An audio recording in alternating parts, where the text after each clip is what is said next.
Hoje, de uma forma especial, o Jornal Abre Aspas recebe aqui nos estúdios ao vivo a presença do prefeito de São José dos Campos, Felício Ramute, junto aqui do jornalista José Guilherme Ferreira, que também retorna ao estúdio, também nos dá essa honra de retornar à presença presencialmente para poder acompanhar essa entrevista. Eu já quero, a partir de agora, já dar bom dia aqui para os dois. Prefeito, seja bem-vindo aqui mais uma vez aqui ao Jornal Abre Aspas. Bom dia para o senhor. Bom dia, é um grande prazer estar aqui, ainda mais ao lado de vocês e do José Guilherme aqui. Vai ser um bom papo para que a gente possa passar o maior número de informações possível sobre a nossa cidade. Já faz um tempinho, né, prefeito, que o senhor não vem aqui. A gente vai agora já aproveitar para poder colocar o papo em dia, então, né? É verdade, estava esperando o Zé Guilherme presencialmente. Como ele disse que voltava hoje, eu marquei aqui para hoje também.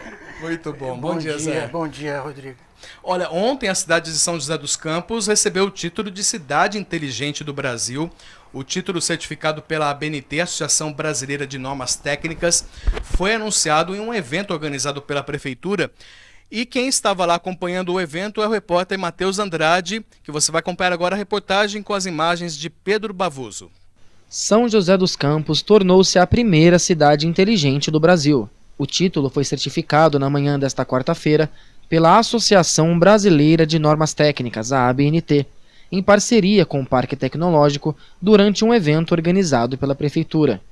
A metodologia leva em consideração um total de 259 indicadores, que incluem serviços urbanos e de qualidade de vida. Até então, apenas 79 cidades no mundo possuíam essa certificação. Durante o evento, discursaram diversas pessoas da Prefeitura, como o vice-prefeito Anderson Farias e o prefeito Felício Ramute, que aproveitou a ocasião para destacar os feitos de sua gestão, que justificam o título de Cidade Inteligente. Dentre eles está o projeto da Linha Verde, que deve ser inaugurado nas próximas semanas. Cidade inteligente, a parte boa é o finalzinho da palavra gente. E isso se certifica de acordo com normas internacionais. Primeira do Brasil. A outra grande notícia é que são normas de qualidade total, ISO 37120, 122 e 123. É um trabalho que não para a melhoria dos indicadores. A certificação tem a validade de 1 ano. Depois deste período, a ABNT vai reavaliar os indicadores para uma possível renovação do título. Então, por ser um processo evolutivo, a necessidade de um acompanhamento, não só dos projetos existentes, do resultado que esses projetos estão gerando, como também de novos projetos. Então, a certificação ela tem a validade de 12 meses, sendo renovável a cada período de 12 meses. Dentre as iniciativas da Prefeitura que justificam a certificação, além da linha verde, estão a instalação de 1.000 novas câmeras com reconhecimento facial do Centro de Segurança e Inteligência, o monitoramento por satélite de todo o território municipal, a frota 100% elétrica da Guarda Municipal, a consulta de medicamentos pela internet, a instalação de lâmpadas de LED em toda a cidade e a influência do Parque Tecnológico. O que São José hoje é reconhecida como uma cidade de grandes universidades, grande capacidade de engenharia, começou lá nos anos 50. O que São José é hoje e será no futuro, agora também está sendo feito dentro do Parque Tecnológico. De acordo com o diretor de certificações da ABNT, o título de Cidade Inteligente também pode ser atribuído a outras cidades brasileiras depois de um diagnóstico, como foi feito em São José dos Campos.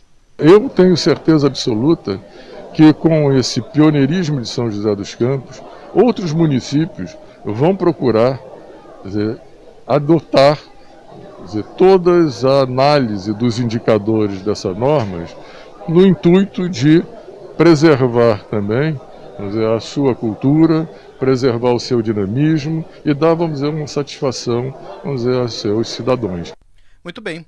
O prefeito Felício Ramute está aqui com a gente e um evento muito bonito, um evento que contou aí com a participação de muitas pessoas, muitos secretários, enfim. E essa é a importância, né, prefeito? A gente acompanhou aqui na matéria do Matheus Andrade alguns pontos aí com relação ao que vem de mudanças, de mais melhorias, mas de fato é um título que traz destaque para a cidade de São José dos Campos a nível nacional, né?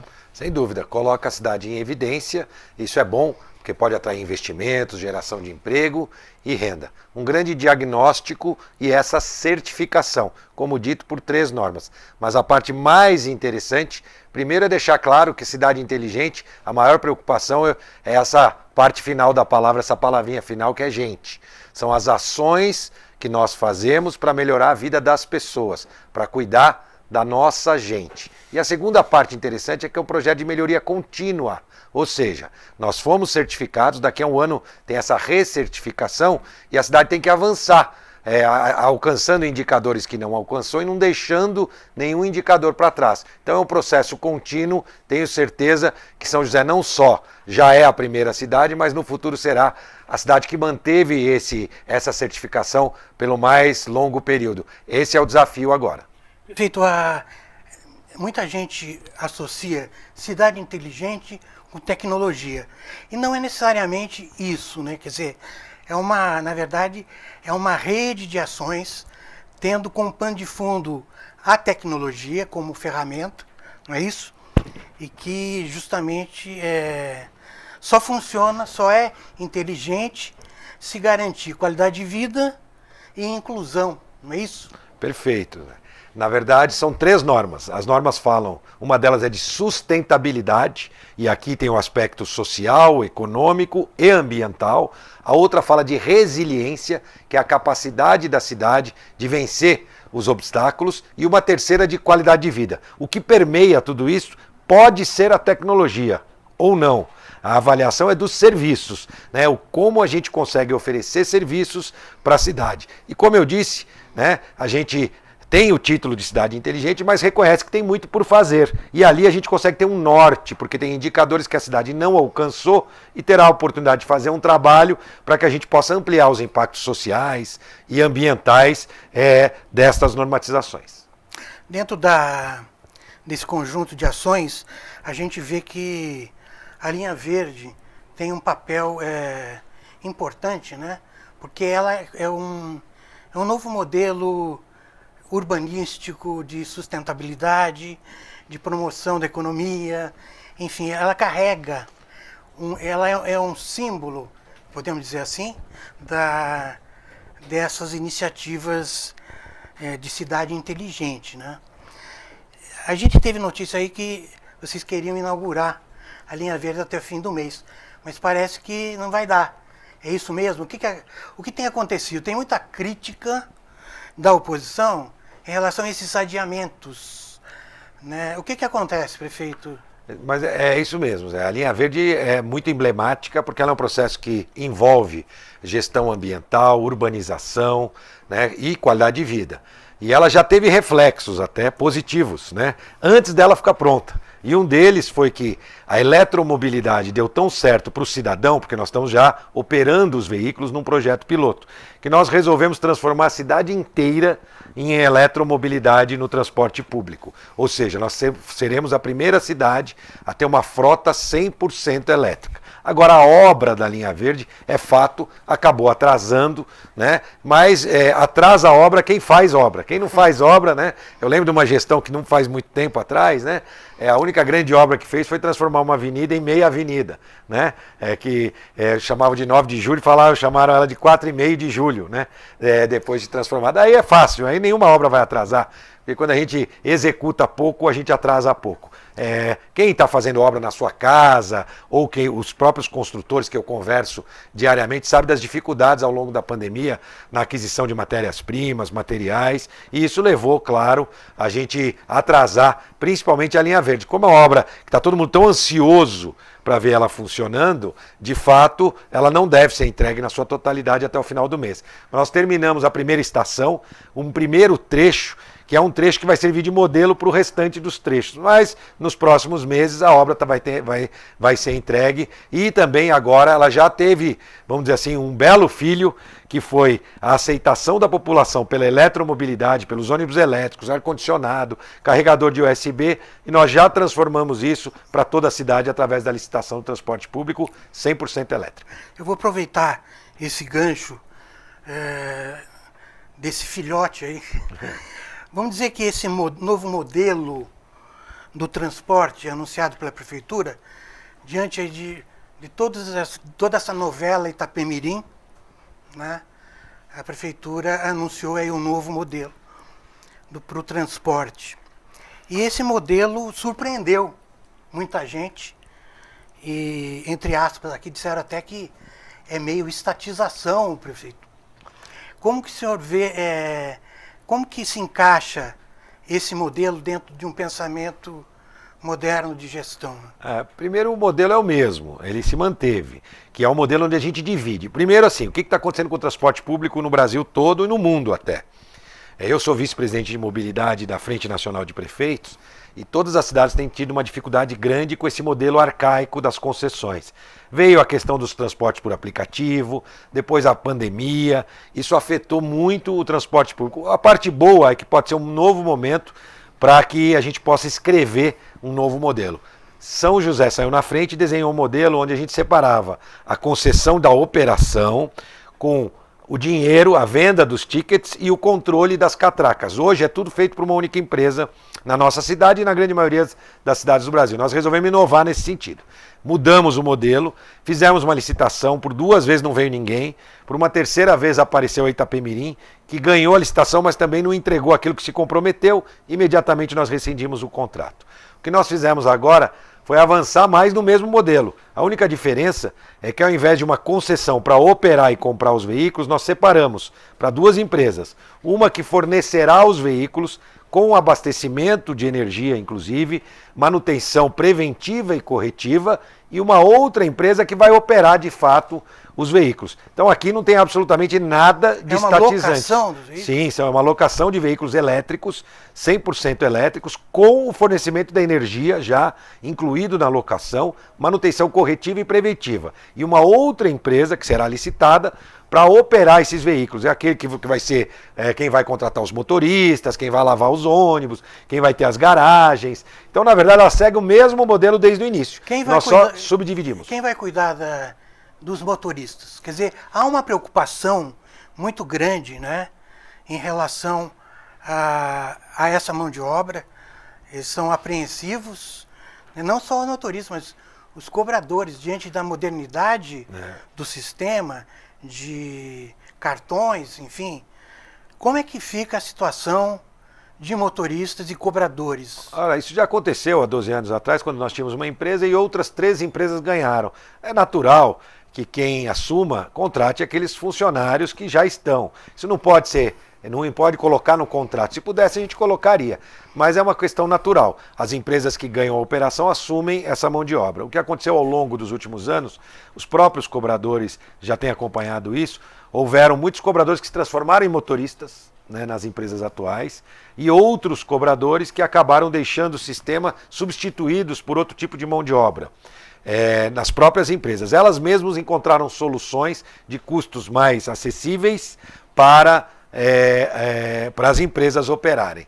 O que vai acontecer de fato é que a licitação não prevê em todos os veículos cobrador, em alguns veículos, nas estações da linha verde, nós vamos ter que ter gente nos ajudando a operar essas estações, atividade exercida antes pelo cobrador, que vai ter uma nova função, que é o auxiliar de bordo, que nós chamamos. Algumas linhas permanecerão, outras não. São José é uma das poucas cidades do estado de São Paulo desse tamanho que ainda tem cobradores. Porque terá que haver certamente um período de transição e de orientação, por conta mesmo tem gente que não sabe, não está ainda incluído nessa modernização toda, e vai ter dificuldade em pagar, não, sem ser com dinheiro. Né? Isso mesmo. Então tem todo esse problema. Isso está sendo pensado, né? Hoje já diminuiu muito o valor do dinheiro, porque ele é mais caro do que o próprio bilhete. Uhum. Isso foi proposital que nós fizemos para já ir fazendo com que a população fosse entendendo esse processo. Então depois terá a transição, as pessoas vão poder comprar o seu ticket também avulso, com dinheiro, em equipamentos ou até em redes que serão parceiras nossas de varejo, que é onde ele pode fazer essa aquisição em dinheiro. Mas dentro do veículo o dinheiro passa a ser proibido. É uma tendência, vai poder pagar com o celular, hoje em dia todo mundo tem lá o QR Code, lê o QR Code, paga, então vai facilitando a vida de muita gente. Claro que muitas pessoas vão ter que se incluir, vamos chamar assim, digitalmente. Mas já houveram várias ações, até mesmo pelo governo federal, com o pagamento do auxílio emergencial, que foi justamente para as pessoas mais simples, mais distantes da digitalização, onde isso aconteceu de fato, né, com a conta digital que a Caixa Econômica abriu. Então a gente percebe que está cada vez mais fácil introduzir esse tipo de tecnologia. Muito bem, Rodrigo, a gente podia fazer um intervalo, né? Vamos aproveitar e fazer um intervalo aqui. Mas nós vamos continuar aqui ao vivo com o prefeito de São José dos Campos, Felício Ramute. Aliás, pedindo também para que você possa interagir conosco através de mensagens, perguntas, nas transmissões que ocorrem no Facebook e no YouTube da SP Rio Mais. O intervalo é rápido, 2 minutinhos, e já que retornamos. Retornando à entrevista aqui ao vivo com o prefeito, e eu já gostaria de aproveitar o gancho, prefeito, da situação lá em Taubaté, para falar da questão do gatilho salarial aqui dos servidores municipais de São José dos Campos. Última sexta-feira ocorreu uma tentativa de acordo no Tribunal de Justiça que acabou não chegando a uma conclusão, né? A prefeitura indicou um valor que foi abaixo daquilo que esperado pelo sindicato.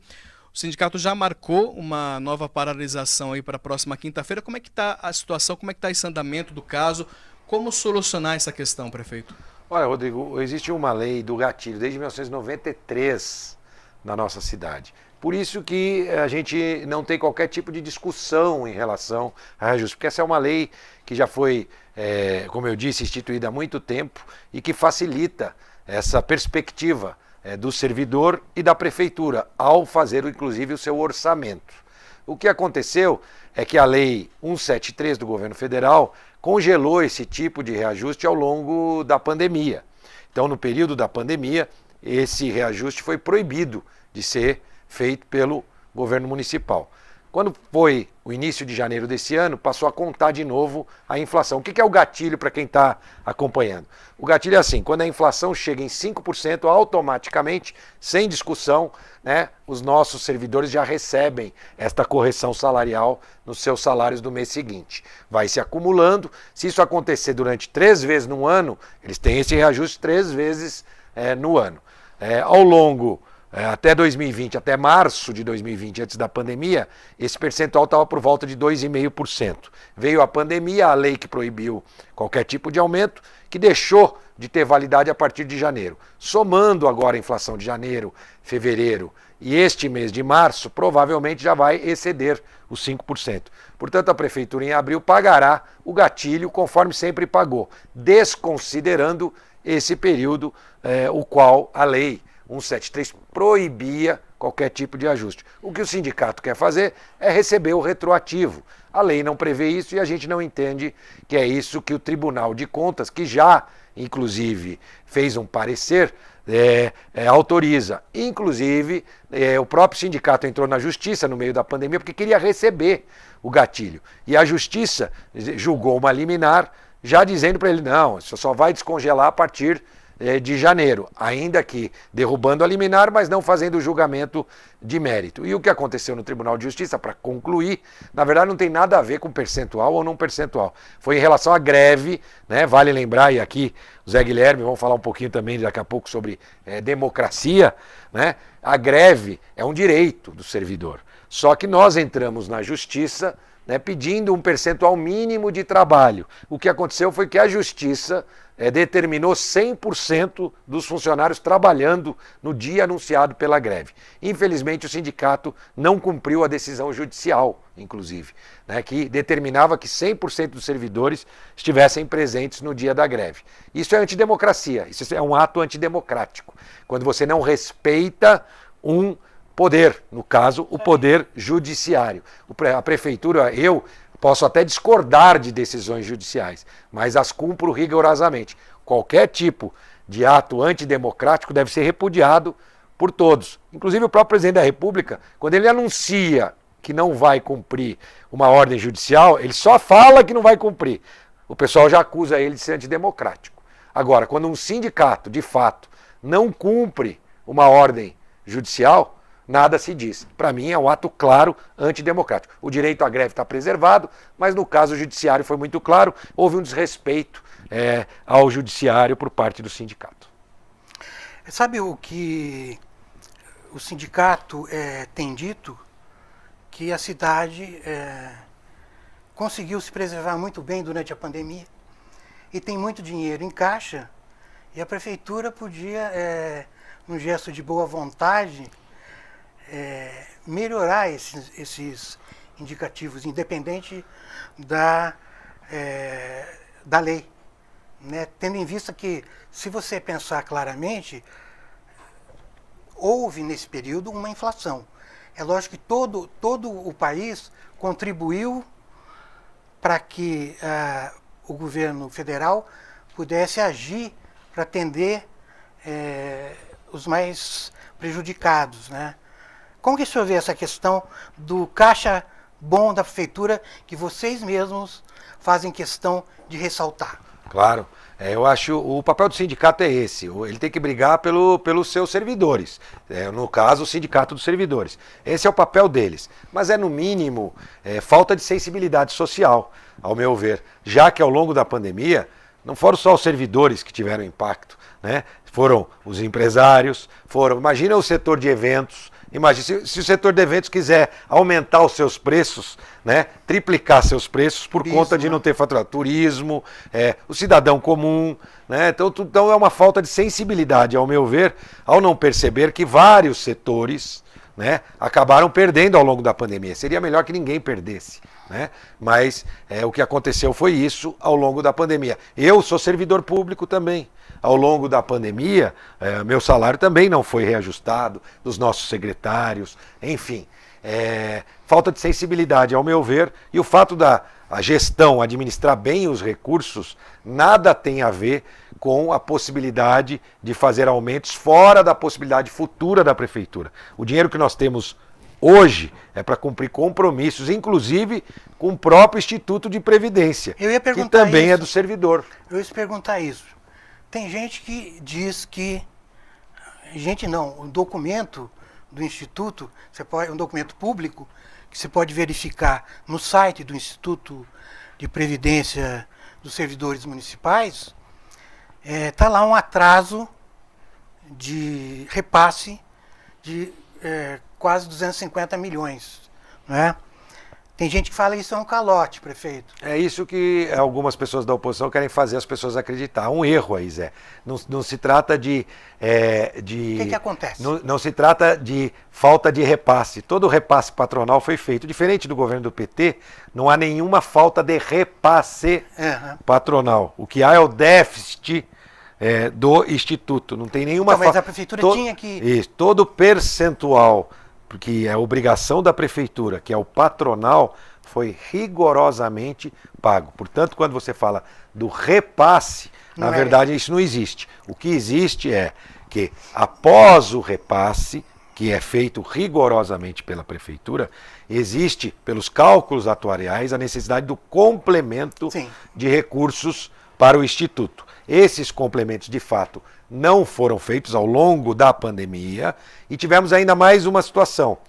Em outubro, temos uma lei que permite o parcelamento desses débitos. Então, a cidade agora está aprovando uma nova lei do Instituto para solicitar este parcelamento. O Instituto de Previdência tem como principal objetivo garantir a longo prazo o pagamento dos servidores.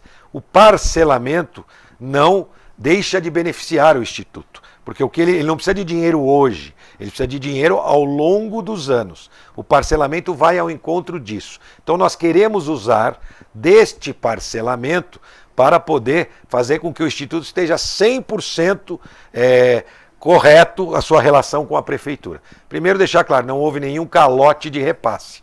O que há é em relação ao déficit do Instituto que deve ser coberto pela prefeitura. Que não é a prefeitura, né, Zé? É o seu dinheiro do imposto, é o meu dinheiro do imposto, é o dinheiro de imposto de cada cidadão. Então eu te retiro o calote. Isso. Então, quer dizer, tem problemas com a complementação. Perfeito, perfeito. Tem problemas. Não, claro que tem, e a gente, claro, um ano de pandemia, existe sim problemas. Nós temos recursos suficientes hoje para pagar esse valor. Não o faremos porque queremos usar da instituição deste parcelamento que é legal e foi permitido pelo governo federal. E vamos fazê-lo. Assim a cidade, nos próximos 1, 2 meses, também não vai ter absolutamente nenhum problema com o Instituto de Previdência. Então a gente reconhece essa situação que estrategicamente nós queremos fazer o pagamento de todos esses recursos que ainda precisam ser acertados, sim,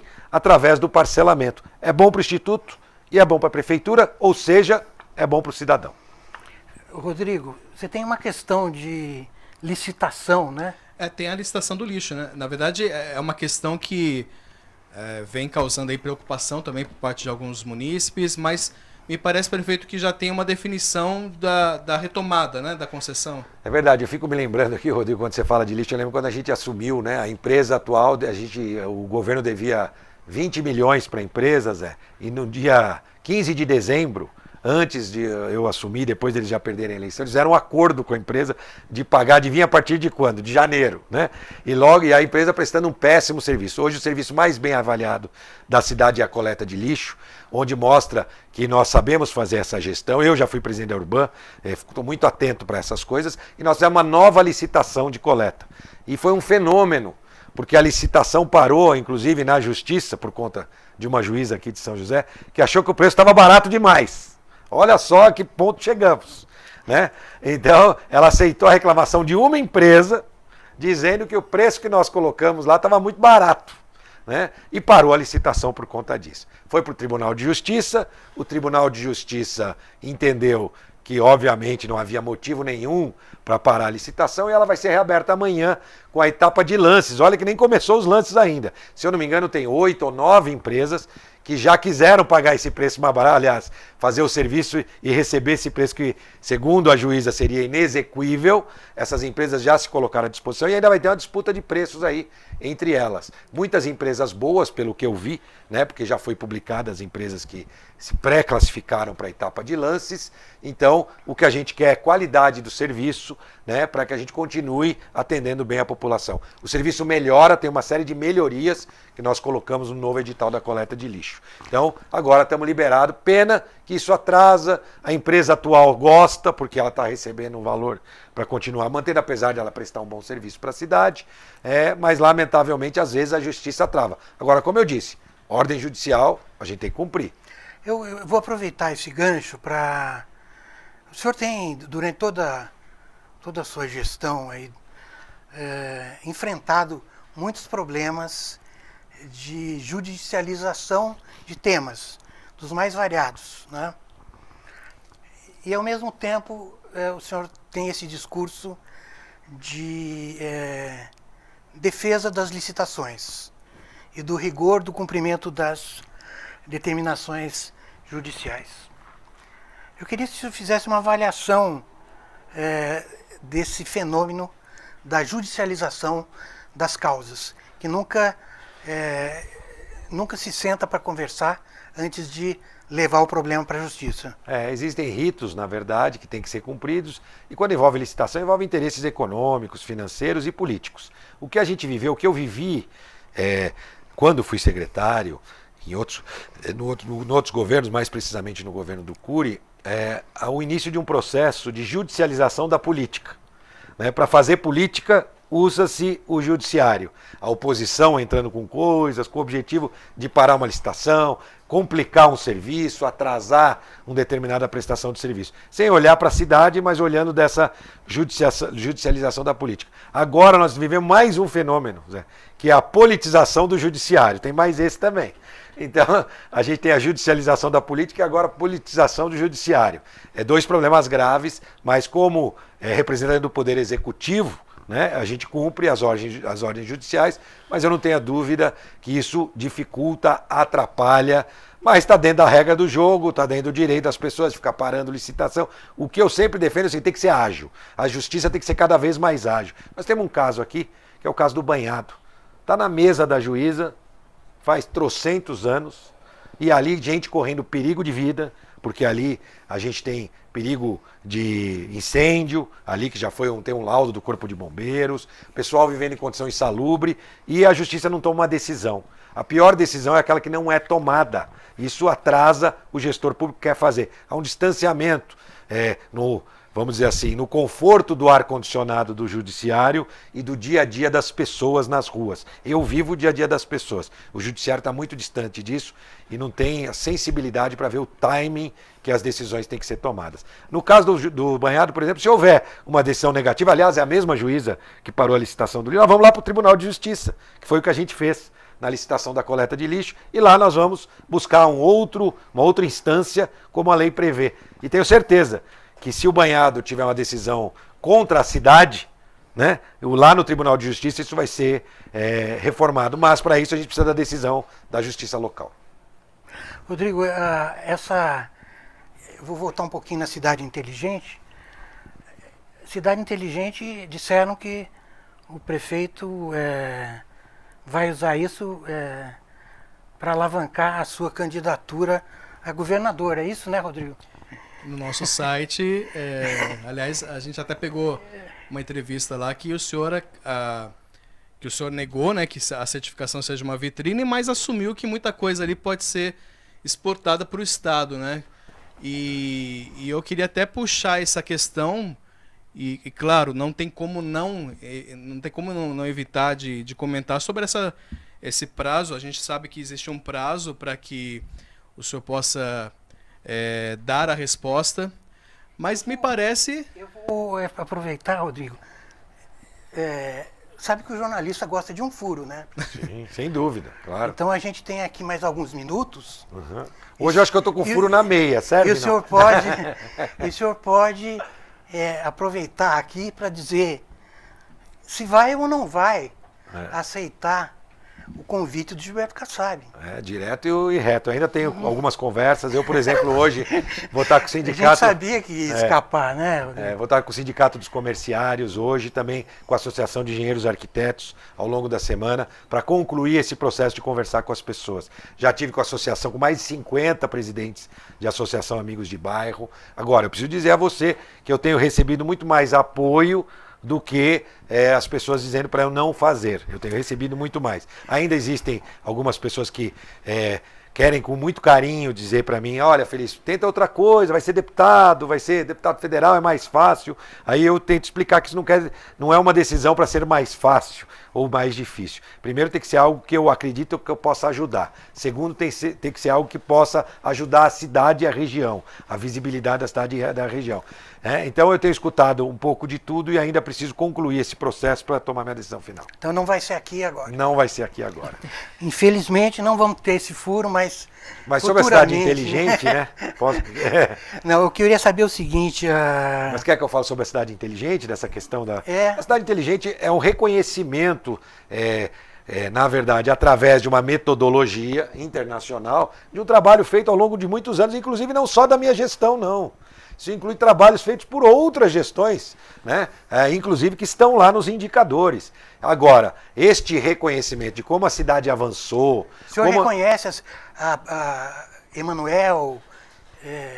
Uri e até o Carlinhos, né? Eu também, claro, todos foram prefeitos de um passado recente e contribuíram para que a gente pudesse chegar nessa certificação. Ela envolve, inclusive, não só a prefeitura, Sabesp, EDP, né? Empresas, uma série, universidades, envolve uma série de indicadores. Então, mas claro que nós temos grandes realizações feitas na nossa gestão, jeitos de fazer política e jeito de fazer gestão que, sem dúvida nenhuma, podem ser exportados para o Estado. Eu reconheço isso. E, independente de eu ser candidato ou não, para o meu partido eu vou poder sugerir, sim, metodologias e resultados de gestão e ideias do que a gente fez aqui que possam ser exportados para o Estado. Eu vou dar uma de pronto. Hospital de Retaguarda. A metodologia de construção do Hospital de Retaguarda, de fazer uma construção daquela em 35 dias, pode ser usada para fazer escola, pode ser usada para fazer creche, pode ser usada para fazer UBS, AME. Então, uma coisa, eu fui numa inauguração, Zé, numa escola, uma creche em Taubaté, 4 anos para construir a creche. Tem 800 metros quadrados. Aquela criança que precisava da creche já está com 5 anos de idade, já está na educação infantil, já saiu da creche. Então, olha só a situação. Então, uma metodologia como aquela pode ser aplicada, sim, no Estado, por exemplo. Muito bem, a gente, dentro desse contexto eleitoral, vamos dizer, vocês estão fazendo as suas sondagens particulares e tal, mas as sondagens agora, o seu nome entrou de vez, né, nesse cenário com essas pesquisas recentes.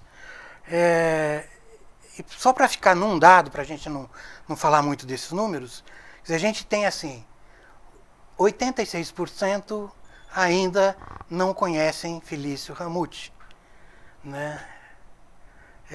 Como fazer, no caso aí da aceitação do convite, né? Porque isso também entra nos seus cálculos, né? Como fazer para ser conhecido fora desse nosso eixo que já tem um peso grande, mas que não é suficiente, né, para uma candidatura desse nível. Essa é a missão de uma campanha, seja de qual candidato for, né? Se tornar conhecido, ter bons parceiros, ter uma boa chapa de candidatos a deputado federal e deputado estadual com bons nomes que possam levar o nome do candidato a governador, também, ou do pré-candidato nessa fase, ter um bom nome também numa parceria à presidência da República, né? Existe uma grande possibilidade do Eduardo Leite se juntar ao PSD e ser o candidato do PSD à presidência da República, que eu não tenho dúvida vai trazer ainda mais apoios para o nosso candidato ao governo do Estado e em outros estados também. 86% é um bom, excelente começo, porque além de mostrar que tem 86% de desconhecimento, mostra um potencial já de 5% dos votos. E num determinado cenário, que é o que eu acredito que está mais próximo da realidade, que vai acontecer na eleição, já 3% dos votos, segundo a pesquisa, né? Vale lembrar aqui, quero deixar uma coisa clara, eu acredito em pesquisas. Cada uma tem a sua metodologia, não necessariamente no número que a pesquisa apresenta, mas das tendências que ela mostra, nos números finais. Então eu acho isso muito interessante, poder avaliar pesquisas. Agora saiu essa pesquisa hoje, foi a primeira que colocaram o meu nome, ainda que eu não sou nem candidato. Então, obviamente que eu achei interessante ter o meu nome numa pesquisa, fiquei feliz com já ter o reconhecimento de parte do Estado de São Paulo e agora, de fato, o grande desafio, caso eu aceite, é tornar este candidato ao governo, pré-candidato, num nome mais conhecido. Mas essa é a parte do encantamento de toda a campanha. Eu gosto de campanha eleitoral e eu acho que os trabalhos feitos em São José, por exemplo, podem servir, claro, para mim como pré-candidato, mas para qualquer pré-candidato utilizar para ser conhecido no Estado. A gente sabe na história aí das campanhas e da história política que as pessoas que deixaram seus mandatos interrompidos por outras campanhas, muitas vezes não foram bem entendidos pelos seus eleitores. Eu tenho a impressão que o senhor deve estar vivendo esse mesmo problema. A gente teve, só para o caso do José Serra, por exemplo, né? Do próprio governador João Dória, né? O senhor não teme esse problema? Né? Olha, obrigado por ter citado esses dois casos, né? São casos diferentes dos meus. Né? São dois casos de gestores que abandonaram no primeiro mandato, com 1 ano e meio do primeiro mandato, com um monte de compromissos que sequer cumpriram. Já no meu caso, eu estou no segundo mandato. O primeiro mandato, nós cumprimos mais de 90% de tudo aquilo que nós tínhamos nos comprometido. Fizemos um plano de gestão para o segundo mandato, temos um vice totalmente alinhado e da minha confiança para um segundo mandato. A minha aprovação hoje faz com que, diferente dos outros, quando não houve concordância por parte da população do Serra deixar a prefeitura ou do próprio Dória deixar a prefeitura, porque eles ainda não tinham entregado aquilo que eles tinham prometido. Nós, ao longo de 4 anos, talvez surpreendemos a população, por isso que eu tenho 88% de aprovação e apenas 11% de reprovação como prefeito. Então eu percebo que, diferente desses dois, as pessoas que ainda não compreenderam esta possibilidade, quando me abordam, falam: ah, prefeito, mas você é tão bom para a cidade que acho que você não deveria sair. Ao contrário dos outros, que o pessoal os criticava por ainda não ter feito nada pela cidade. Isso me coloca numa posição diferente, não é simples, não é fácil, por isso que eu estou conversando com muita gente antes de tomar a decisão. No caso da continuidade, que é também um problema que o eleitor fica preocupado, né? Sim. E a gente vê aí declarações do senhor bastante elogiosas ao vice-prefeito, que o tem acompanhado já há alguns anos, né? E a gente pode ficar tranquilo caso ele venha assumir? Essa é a parte mais fácil na minha futura tomada de decisão. O Anderson tem 23 anos de prefeitura, mais tempo do que eu, passou por vários departamentos, foi meu coordenador de campanha por 2 campanhas, foi secretário, né, de governança e secretário na época do Cury, secretário de governança nos meus 2 mandatos. Isso, para mim, é um não problema. Eu enxergo isso com muita tranquilidade, porque nós temos um time de secretário, um time de servidores e o Anderson, que é muito capacitado, correto e da minha confiança para dar continuidade nos compromissos que eu e ele fizemos ao longo da campanha. O plano de gestão é meu, do Anderson e da cidade. Então eu tenho, quanto a isso, muita tranquilidade. Para encerrar nosso papo, está na hora, né, Rodrigo? Para encerrar o nosso papo, eu queria fazer uma pergunta mais conceitual do ponto de vista da política, né? A gente vê aí um descrédito, uma desconfiança geral em relação à política. E, quer dizer, a falta de liderança, os jovens estão se afastando, não acreditando na política como instrumento necessário para a democracia.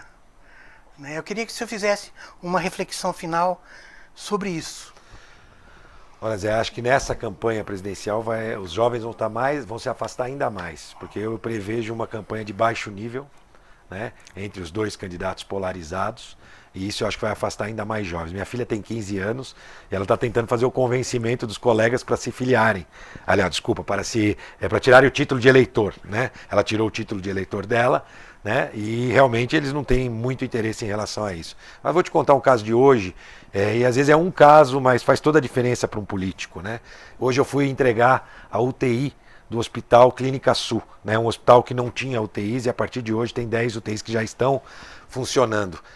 Encontrei um servidor do hospital que foi me levar até o local e no caminho ele começou a conversar comigo, falou: prefeito, eu preciso agradecer muito o senhor. Mas por que você vai agradecer? Não, porque é o seguinte, eu não acredito em política, não acredito em políticos, mas eu acompanho o senhor, vejo o que você está fazendo, fez pelo meu bairro, está fazendo pela nossa cidade.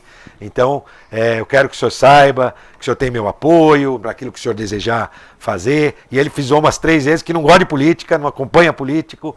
E talvez seja isso até que tenha surpreendido já nesse primeiro resultado de uma pesquisa, né, tão cedo ainda, né, que avalia um nome absolutamente novo, e talvez seja esse cansaço das pessoas pelos políticos tradicionais. Então eu vejo sim esse afastamento dos jovens, muito difícil. Para isso a gente tinha que fazer política de um bom nível, com propostas, tentando uma linguagem de comunicação que pudesse se aproximar desses jovens. Nós vamos tentar fazer isso dentro do PSD. Aliás, amanhã eu recebo o nosso presidente do PSD do estado de São Paulo, aqui em São José, para um almoço, né? Quem é o presidente do PSD? Ele é um jovem formado pela Poli, é um rapaz muito bacana, né? Não tão jovem assim, né? Tem 30 e poucos anos. Eu conheci ele na semana passada, quando fui visitar a sede do PSD. Tem feito um grande trabalho e tem esta missão também de fazer com que o PSD possa se aproximar da nossa juventude. Então é uma missão complexa, difícil de atrair os jovens, e eu acho que essa eleição deve distanciar ainda mais, porque ninguém gosta, o pessoal até acha divertido no começo, quando vê políticos brigando, mas ninguém gosta de ver esse clima de guerra dentro de um cenário político. Obviamente que assim como eu fiz ao longo das minhas 2 campanhas, caso eu aceite, isso vai estar muito distante do nosso jeito de fazer política. Para a gente isso não é boa política. Boa política é falar de propostas, é falar das coisas boas, falar daquilo que pode ser feito. Esse é o nosso objetivo dentro do PSD, é sobre isso que eu vou trabalhar. Lembrando também, uma pauta do PSD futura é que a gente não tenha coligações na eleição majoritária. né? Já não tem na proporcional. A gente acredita que o segundo turno deve ser discutido no segundo turno. No primeiro turno, os partidos devem lançar os seus candidatos. Claro que tem que diminuir o número do partido. E aí, aproveitando o gancho, ainda que não foi a pergunta, é a minha opinião sobre a federação. Federação, para mim, é adiar o enterro. Né? Na verdade, são pequenos partidos que agora já não terão condições de permanecer vivos por conta da cláusula de barreira, que exige deputados em 9 estados, 2,5% dos votos totais, e estão tentando usar a federação para se manter vivo. É algo ainda muito nebuloso, quem manda, quem não manda do partido, então eu acho que não vai dar muito certo. Talvez só alguns pequenos partidos de esquerda vão acabar fazendo a federação, e outros que não entenderam direito, que a federação não é uma coligação, é um casamento de 4 anos, né? E tem as consequências disso. Então eu acho que lá daqui a 4 anos, esses partidos acabam deixando de existir. Por isso que eu falo que é adiar o enterro. Então eu acho que esse não é o caminho também da federação, essa é a minha opinião.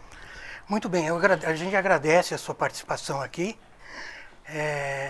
Eu só queria lembrar, quem ficará cuidando, no caso da sua aceitação, do seu limoeiro, das suas carambolas, dos seus caquis?